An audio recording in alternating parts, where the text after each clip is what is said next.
ინგლისურის in, at, to ერთ წუთში უმარტივესად. In აღნიშნავს, როდესაც სადღაც ფიზიკურად იმყოფები, ანუ რაღაცაში.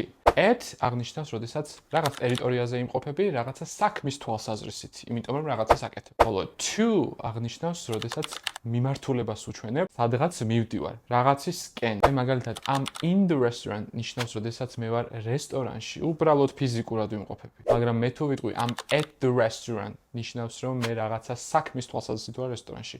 ან რაღაცა ვახშამი მაქვს დანიშნული.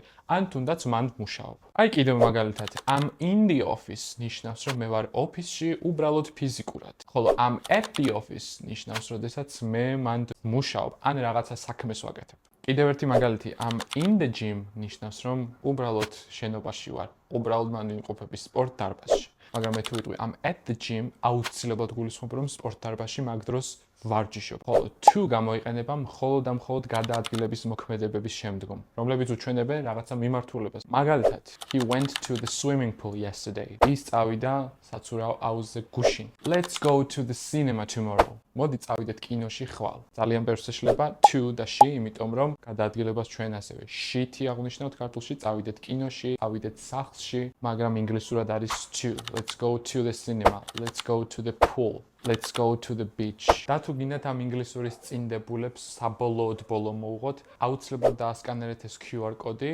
რომლითაც თქვენ გადახვალთ ჩვენს უფასო გაკვეთილზე, სადაც ინგლისურის წინდებულები ბოლომდეა განხილული.